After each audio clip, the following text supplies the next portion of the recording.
रोज रोज सकाळी नाश्त्याला नवीन काय बनवायचं हा प्रश्न जर तुम्हालाही पडला असेल तर घरोघरी अन्नपूर्णा तुमच्यासाठी घेऊन आलेली आहे संपूर्ण महिन्याभरासाठी लागणाऱ्या 30 प्रकारच्या नाश्त्याच्या रेसिपी. ही सिरीज मी 5 भागामध्ये डिवाइड केलेली आहे. प्रत्येक भागामध्ये 6 नवीन प्रकारच्या नाश्ता रेसिपी तुम्हाला बघायला मिळणार आहे. या सिरीजचे येणारे भाग सुद्धा तुम्हाला बघायचे असेल तर आता चॅनलला सबस्क्राईब करा, बेल आयकॉन दाबून ऑलवर क्लिक करायला अजिबात विसरू नका. म्हणजे नवीन भाग अपलोड झाला की लगेच तुम्हाला नोटिफिकेशन मिळेल आणि कुठलाही भाग मिस होणार नाही. आणि सबस्क्राईब करणं हे एकदम फ्री आहे. चला तर मग भाग पहिल्याला लगेच सुरुवात करूया. भाग पहिल्यामधली सर्वात पहिली ब्रेकफास्ट रेसिपी अतिशय चविष्ट आहे. भरपूर भाज्या घालून बनवलेली आहे, त्यामुळे पौष्टिक सुद्धा आहे. एक मोठी कटोरी भरून मी पत्ताकोबी बारीक चॉप करून घातलेली आहे. कांदा सुद्धा बारीक चिरून घातलेला आहे. थोडी हिरवी मिरची चिरून घातलेली आहे. सिमला मिरची बारीक चिरून घातलेली आहे. 1 चमचा लसण आल्याची पेस्ट घातलेली आहे. त्याचबरोबर कोथिंबीर घालायची आहे. सुक्या मसाल्यामध्ये हळद, तिखट, चवीनुसार मीठ घालायचं आहे. थोडी काळी मिरी मी कुटून घातलेली आहे. आता या सर्व भाज्या आपल्याला सुरुवातीला एकत्रित करून घ्यायच्या आहे. भाज्या सर्व व्यवस्थित एकत्रित करून झालेल्या आहे. आता यामध्ये मी 2 छोटे चमचे बेसन पीठ घातलेलं आहे. 2 चमचे तांदळाचं पीठ घातलेलं आहे. तुमच्याकडे तांदळाचं पीठ नसेल तर तुम्ही कॉर्नफ्लोअर यामध्ये घालू शकता, किंवा जर तुम्हाला मैदा चालत असेल तर तुम्ही मैदाही यामध्ये घालू शकता. पीठ आपल्याला व्यवस्थित एकत्रित करून घ्यायचं आहे. आता याला झाकण ठेवून द्यायचं आहे, म्हणजे थोड्या वेळाने भाज्या पाणी सोडायला लागतील आणि हे मिश्रण थोडं पाणी सुटल्यामुळे ओलसर होऊन जाईल. तर इथे बघू शकता मिश्रण ओलसर झालेलं आहे. हे मिश्रण मी 10 ते 15 मिनिटासाठी झाकून ठेवलेलं होतं. 15 मिनिटानंतर हे मिश्रण ओलसर झालेलं आहे, म्हणजे भाज्यांनी आपलं स्वतःचं पाणी सोडलेलं आहे. यामध्ये आपल्याला आता एक्स्ट्रा थोडं पाणी घालायचं, अगदी थोडं पाणी घालायचं आहे. हे बॅटर आपल्याला घट्टसरच ठेवायचं आहे. यामध्ये जर बाइंडिंग कमी वाटत असेल तर एक्स्ट्रा बेसन पीठ तुम्ही घालू शकता. आता एक नॉनस्टिक कढई मी घेतलेली आहे. यामध्ये आपल्याला 2 ते 3 चमचे तेल गरम करून घ्यायचं आहे. आता हे बॅटर आपल्याला यावर पसरवून घ्यायचं आहे. तुमच्याकडे जर कटर असेल तर ते ठेवून तुम्ही त्यामध्ये बॅटर घालून एक साईज बनवून घेऊ शकता, पण मी चमच्याच्या सहाय्याने याला आकार दिलेला आहे. झाकण ठेवून 2 ते 3 मिनिटासाठी आपल्याला शिजवून घ्यायचं आहे आणि त्यानंतर दुसरी साईड सुद्धा पलटून घ्यायची आहे. बघू शकता छान खरपूस रंगावर भाजल्या गेलेला आहे. तुम्ही जर हेल्थ कॉन्शियस असाल, तुम्हाला वजन कमी करायचं असेल तर हा नाश्ता तुमचा खूप उपयोगाचा आहे. यामध्ये तुम्ही गाईचं तूप यूज करू शकता किंवा ऑलिव्ह ऑइलचा वापर करून सुद्धा हा नाश्ता बनवू शकता, अजून हेल्दी बनेल. तर इथे आपला हा चिला तयार झालेला आहे आणि या चिल्याची चव अगदी मंचुरियनची कशी चव लागते तशीच लागते. नक्की ट्राय करून बघा. मुलांचा टिफिन जरी असेल तरी सुद्धा तुम्ही हा मुलांना देऊ शकता. संध्याकाळचे वेळी असो किंवा सकाळचे वेळी असो, कुठल्याही वेळी खायला अगदी परफेक्ट नाश्ता आहे. जर तुम्हाला मंचुरियनची आठवण आलेली असेल पण तळणीचे मंचुरियन तुम्हाला नसेल खायचे तर हा ब्रेकफास्ट नक्की ट्राय करून बघा. रेसिपी कशी वाटली कमेंट करून नक्की कळवा. तर याबरोबर जी चटणी मी सर्व केली आहे याची रेसिपी माझ्या चॅनलला ऑलरेडी अपलोडेड आहे. बघायची असेल तर लिंक मी डिस्क्रिप्शन बॉक्समध्ये दिलेली आहे, नक्की चेक करा. आता आपण बघूया ब्रेकफास्ट रेसिपी नंबर 2. तर ही ब्रेकफास्ट रेसिपी महाराष्ट्रीयन पद्धतीने थालीपीठ किंवा धपाटे बनवल्या जातात त्या कॅटेगरीमध्ये येते, पण त्यापेक्षा अगदी नवीन चवीची आहे. तुम्ही असंही म्हणू शकता थालीपीठ किंवा धपाट्याचा न्यू व्हर्जन आहे. यासाठी मी पालक घेतलेली आहे, स्वच्छ धुवून चिरून घ्यायची आहे. यामध्ये आता छोट्या वाटीने मोजून 1 वाटी मी कणिक घेतलेली आहे. 1 वाटी बाजरीचं पीठ त्याच वाटीने मोजून घेतलेलं आहे. त्याच वाटीने मोजून 1 वाटी बेसन पीठ घेतलेलं आहे आणि ज्वारीचं पीठ सुद्धा त्याच वाटीने मोजून घेतलेलं आहे. अगदी बेसिक मसाले घालायचे आहे. त्यामध्ये हळद, तिखट, जिरे घातलेली आहे, कोथिंबीर घातलेली आहे, चाट मसाला घातलेला आहे, त्याचबरोबर कसुरी मेथी आणि चवीनुसार मीठ, 1 चमचा लसण आल्याची पेस्ट आणि त्याच वाटीने मोजून मी तीळ घातलेले आहे, ओवा घातलेला आहे. अगदी थोडं तेल घालायचं आहे आणि मिक्स करायचं आहे. हे मिश्रण एकत्रित करत असताना नीट हाताने चोडून एकत्रित करायचं आहे. यामुळे पालक मऊ पडते. पीठ आणि पालक एकजीव झाल्यामुळे थालीपीठाला चव छान येते. आता थोडं पाणी घालून आपल्याला हे पीठ मळून घ्यायचं आहे. पण पीठ मळत असताना एक गोष्ट लक्षात ठेवायची, खूप सॉफ्ट डो लावायचा नाही किंवा खूप हार्डही बनवायचं नाही. जसं आपण पोळ्या करण्यासाठी कणिक भिजवतो त्या पद्धतीचा डो तयार करायचा आहे. यामध्ये आपण बेसन पीठ घातलेलं आहे. बेसन पिठाला लगेच पाणी सुटतं, पालकमध्ये सुद्धा पाणी असतं, त्यामुळे हे पीठ लवकर सैल होऊन जातं. म्हणून खूप जास्त सैल असा गोळा मळायचा नाही, थोडा हार्ड ठेवला तरीही चालेल.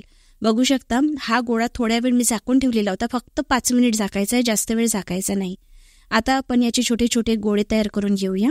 आपल्याला जेवढ्या आकाराचा थालीपीठ बनवायचं आहे तेवढ्या आकाराचे गोळे तयार करायचे आहे. आता यामधला एक गोळा आपण थालीपीठ लाटण्यासाठी घेऊया. याला मी कणकीमध्ये घोळून घेते आहे. जर झाकून ठेवल्यानंतर तुम्हाला हा डो खूप सेलसर वाटत असेल तर यामध्ये तुम्ही कणिक मिक्स करून घेऊ शकता. आता मी यावर थोडे तीळ घातलेले आहे आणि याला लाटून घेतलेलं आहे. दुसऱ्या बाजूने लाटताना सुद्धा यावर पीठ घालायचं आहे. कारण हा डो खूप सॉफ्ट होऊन जातो. यामध्ये बेसन असल्यामुळे पाणी लवकर सुटायला लागतं. पालकमध्ये सुद्धा पाणी असतं, त्यामुळे जास्त पीठ घालून आपल्याला याला लाटून घ्यायचं आहे. दोन्ही बाजूनी मी तीळ घालून लाटून घेतलेलं आहे, म्हणजे याला तीळ व्यवस्थित चिकटले जातात. आता तव्याला आपल्याला अगदी थोडं तेल ग्रीस करून घ्यायचं किंवा तूपही लावू शकता. बटरचा वापर करत असाल तरीही चालेल. आता याला मध्यभागी मी एक होल केला आहे, म्हणजे मध्यभागून सुद्धा व्यवस्थित खरपूस हे भाजलं जातं. वरून सुद्धा चमच्याच्या साहाय्याने मी थोडं तेल लावलेलं आहे. आता दुसरी साईड आपल्याला पलटवून घ्यायची आहे. आता हे थालीपीठ आपल्याला दोन्ही बाजूनी शेकायचं आहे. यावर थोडं तेल लावून घ्यायचं, म्हणजे याला डाग छान पडतात. तुम्ही जर हेल्थ कॉन्शियस असाल तर तुम्ही ऑलिव्ह ऑइल किंवा गाईच्या तुपाचा वापर करू शकता, पण अगदी थोड्या प्रमाणात करायचं आहे. कमी तेल वापरून सुद्धा हा नाश्ता तुम्हाला बनवता येतो. तर इथे आपलं थालीपीठ तयार झालेलं आहे.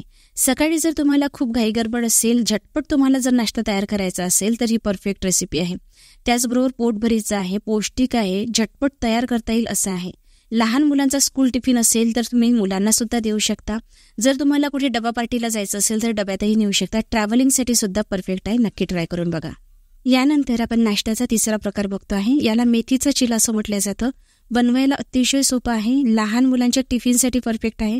सकाळचा नाश्ता असो किंवा संध्याकाळचा स्नॅक्स असो किंवा तुम्ही ट्रॅव्हलिंगसाठी जात असाल तर तिथेही न्यायला अतिशय परफेक्ट आहे. लगेच सुरुवात करूया. यासाठी मी स्वच्छ धुवून बारीक चिरून घेतलेली मेथी घेतलेली आहे. मेथी आपल्याला कडू नसलेली घ्यायची आहे. यामध्ये आपल्याला बेसन पीठ घालायचं आहे. अर्धी वाटी बेसन पीठ घातलेलं आहे आणि छोट्या वाटीने मोजून मी कणिक घातलेली आहे.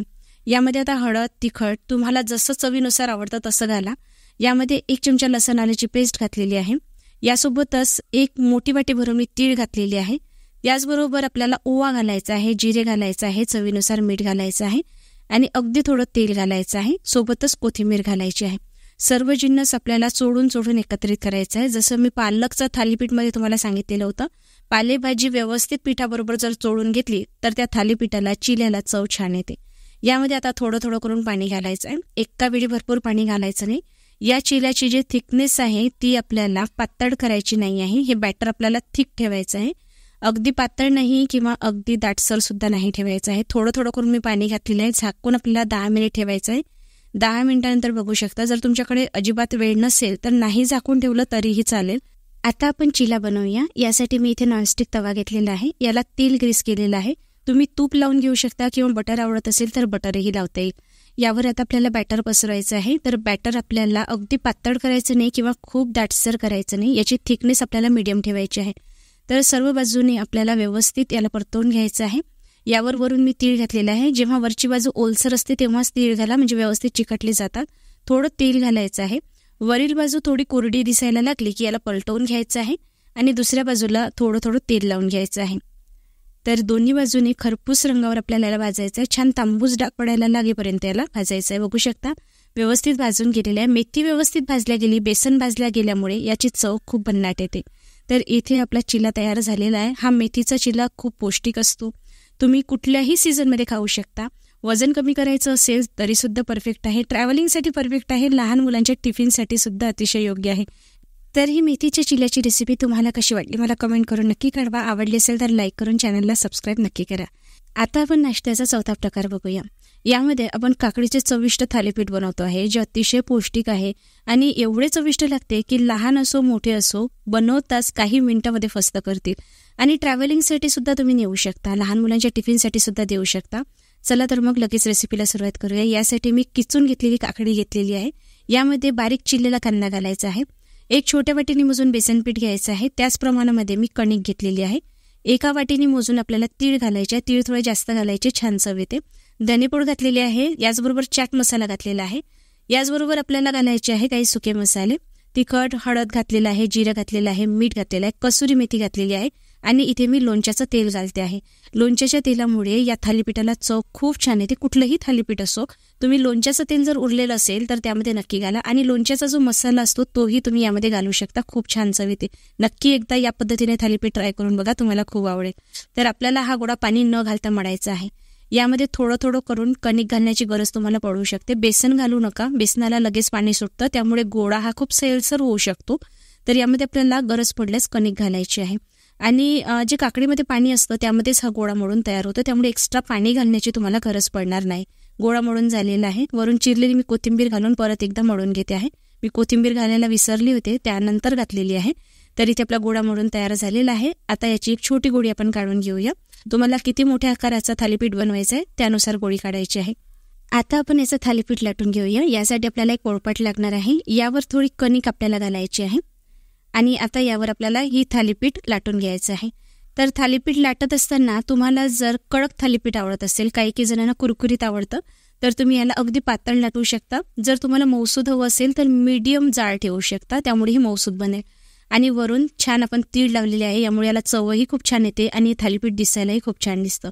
दोन्ही बाजूनी तीळ लावायचे आहे आणि व्यवस्थित आपल्याला कणिक घालून याला लाटायचं आहे, कारण यामध्ये बेसन आहे, बेसनला पाणी सुटतं, त्यामुळे हे थालीपीठ पोळपाटाला चिकटू शकतं. तर याला आपल्याला हळूवार हाताने या पद्धतीने व्यवस्थित तीळ लावून घ्यायचे आहे. यानंतर मी वरून थोडी चिरलेली कोथिंबीर घातलेली आहे आणि याला सुद्धा लाटून घेतलेलं आहे. तर मी याला कुरकुरीत बनवलेलं आहे, त्यामुळे पातळ लाटलेलं आहे. तुम्हाला मऊसूद हवा असेल तर याला खूप जास्त पातळ लाटू नका, मीडियम जाळ ठेवा. आणि जेव्हा तुम्ही याला शेकता त्यानंतर याला लगेच कपड्यामध्ये जर तुम्ही ठेवलं तर हा मऊसूद बनतो. याला आता मध्ये मध्ये आपल्याला 2-3 होल करायचे आहे, म्हणजे हा व्यवस्थित सर्व बाजूनी शिजला जातो आणि कुरकुरीतही बनतो. तर इथे या पद्धतीने मी 3-4 होल केलेले आहे. आता आपण याला शेकून घेऊया. त्यासाठी मी इथे तवा घेतलेला आहे. तव्याला मी ऑइल ग्रीस करून घेते आहे आणि यावर आता आपल्याला हे थालीपीठ घालायचं आहे. एक बाजू व्यवस्थित शेकून झाल्यानंतर आपल्याला पलटवून घ्यायचे आहे. तर तुम्हाला कुरकुरीत हवं नसेल तर घातल्यानंतर लगेच 1 सेकंदात त्याला परतवून घ्यायचं, म्हणजे हा मऊसूद बनतो. जर तुम्हाला हे थालीपीठ अगदी कुरकुरीत हवं असेल तर जेव्हा थालीपीठ तुम्ही तव्यावर घालता तेव्हा एक बाजू नीट आपल्याला 5-5 मिनिटासाठी शेकायची आहे, तेही लो फ्लेमवर. आणि जर कुरकुरीत नसेल हवं, तुम्हाला मऊसूद हवं असेल तर याला मीडियम फ्लेमवर शेका आणि खूप जास्त वेळपर्यंत शेकायचं नाही. आणि शेकल्याबरोबर लगेच जर कॉटनच्या कपड्यामध्ये झाकून हॉटपॉटमध्ये ठेवलं तर हा थालीपीठ तुम्ही मऊसूदही बनवू शकता. जर मुलांना देत असाल तर मऊसूदच बनवा आणि मोठ्यांसाठी बनवत असाल तर कुरकुरीत सुद्धा खूप छान लागतो आणि गरमागरम अतिशय चविष्ट लागतो. नक्की ट्राय करून बघा. आणि हेल्दी सुद्धा आहे, पौष्टिक आहे, ट्रॅव्हलिंगसाठी परफेक्ट आहे. 1 ते 2 दिवस हा प्रवासामध्ये टिकून राहतो. त्याचबरोबर तुम्ही डबा पार्टीला जाणार असाल तरी नेण्यासाठी अगदी परफेक्ट आहे. त्याचबरोबर जर तुम्हाला झटपट सकाळी नाश्ता बनवायचा असेल, संध्याकाळी जर तुम्हाला भूक नसेल, काहीतरी चटपटीत खाण्याची इच्छा होत असेल तर नक्की ट्राय करून बघा. ही रेसिपी तुम्हाला कशी वाटली मला कमेंट करून नक्की कळवा. जर आवडली असेल तर एक लाईक नक्की करा, एक छानशी कमेंट सुद्धा करा आणि चॅनलला नवीन असाल तर सबस्क्राईब नक्की करा. आता आपण नाश्त्याचा असा एक 5वा प्रकार बघतो आहे जो अतिशय चविष्ट आहे, बनवायला खूप सोपा आहे, लहानांपासून मोठ्यांपर्यंत सर्वांना आवडेल असा आहे आणि पौष्टिक सुद्धा आहे. यासाठी मी इथे चिरलेली पत्ताकोबी घेतलेली आहे. प्रमाण तुम्ही तुमच्या आवडीनुसार कमी जास्त करू शकता. आपल्याला कांदा घ्यायचा आहे, तर कांदा बारीक बारीक स्लायसेसमध्ये कट करून घेतलेला आहे. यामध्ये हळद, तिखट, जिरे घातलेलं आहे, 1 चमचा लसण आल्याची पेस्ट आणि कोथिंबीर घातलेली आहे. सुरुवातीला आपल्याला या सर्व भाज्या चोडून एकत्रित करायच्या आहेत. यानंतर यामध्ये मी छोट्या वाटीने मोजून 1 वाटी बारीक रवा घातलेला आहे. त्याच वाटीने मोजून तेवढ्याच प्रमाणामध्ये आपल्याला बेसन पीठ घालायचं आहे. सर्व जिन्नस आपल्याला व्यवस्थित एकत्रित करून घ्यायचे आहे. हे मिश्रण बनवण्यासाठी आपल्याला पाणी घालण्याची अजिबात गरज नाही. भाज्यांमध्ये जे पाणी असतं त्यामध्येच हे मिश्रण भिजवून तयार होतं. चवीनुसार मीठ घालायचं आहे. परत एकदा व्यवस्थित एकत्रित करून घ्यायचं आहे. आता तळहाताला आपल्याला तेल लावून घ्यायचं आहे आणि याची एक टिक्की बनवायची आहे. दाबून याची टिक्की बनवायची आहे. यामध्ये बेसन पीठ असल्यामुळे या टिक्कीला बाइंडिंग छान येते. तर बघू शकता इथे टिक्की बनवून तयार झालेली आहे. याच पद्धतीने बाकी टिक्की सुद्धा आपण बनवून तयार करून घेऊया. सर्व टिक्की तयार झाल्यानंतर आपल्याला इथे तीळ लागणार आहे. तीळ मी प्लेटमध्ये पसरवून घेतलेली आहे. आता आपल्याला प्रत्येक टिक्कीला या पद्धतीने तीळ कोट करून घ्यायचे आहे. या पद्धतीने तीळ लावल्यामुळे टिक्की दिसायलाही खूप छान दिसते, त्याचबरोबर टिक्कीला चवही खूप छान येते. जर तुम्हाला या पद्धतीने तीळ लावणे आवडत नसेल तर तुम्ही ही स्टेप स्किपही करू शकता. तर आपण सर्व टिक्कीला या पद्धतीने तीळ कोट करून घेऊया. सर्व टिक्की इथे तयार झालेली आहे. आता आपण या टिक्की शॅलो फ्राय करणार आहोत. तर तुम्ही हेल्थ कॉन्शियस जर असाल तर तुम्ही ऑलिव्ह ऑइलमध्ये ही टिक्की या पद्धतीने शॅलो फ्राय करून घेऊ शकता किंवा अगदी 1 ते 2 चमचे तेलामध्ये सुद्धा ही टिक्की व्यवस्थित भाजल्या जाते.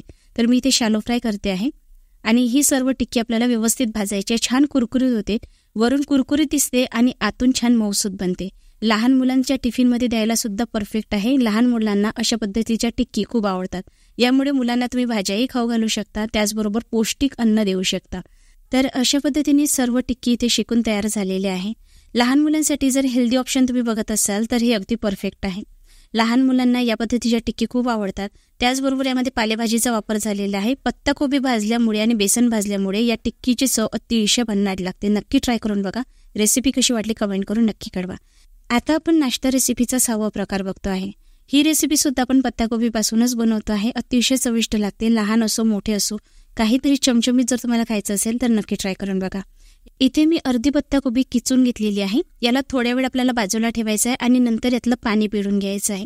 आपण यासाठी पाणी पिळून घेतो आहे कारण यामध्ये आपल्याला कणिक कमी घालायची आहे. तुम्ही जर पाणी पिळलं नाही तर यामध्ये भरपूर कणिक घालावी लागेल किंवा बाकी पीठ जे आपण घालतोय ते जास्त प्रमाणात घालावं लागेल. त्यामुळे याला कणकीची किंवा बाकी पिठाची चव येईल, पत्ताकोबीची चव येणार नाही. म्हणून याचं पाणी पिळून नक्की घ्या. यानंतर इथे मी छोट्या वाटीने मोजून कणिक घेतलेली आहे. त्याच वाटीने मोजून बाजरीचं पीठ घेतलेलं आहे.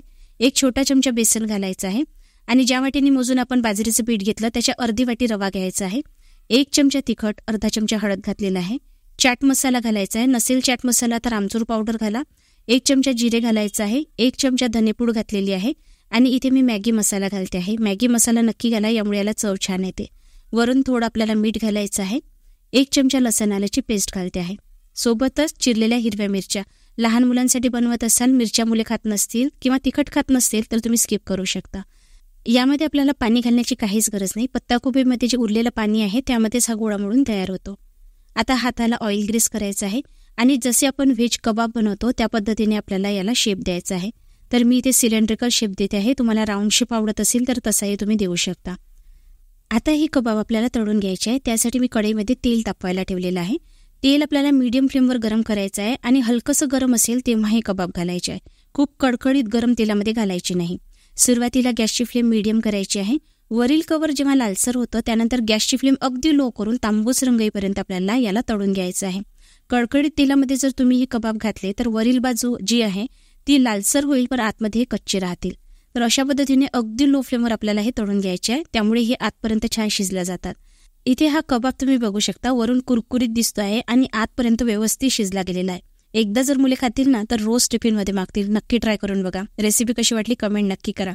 तर अशा पद्धतीने आज आपण महिन्याच्या 30 दिवसासाठी लागणारे 30 नाश्त्याचे नवीन प्रकार या सिरीजचा भाग पहिला बघितला.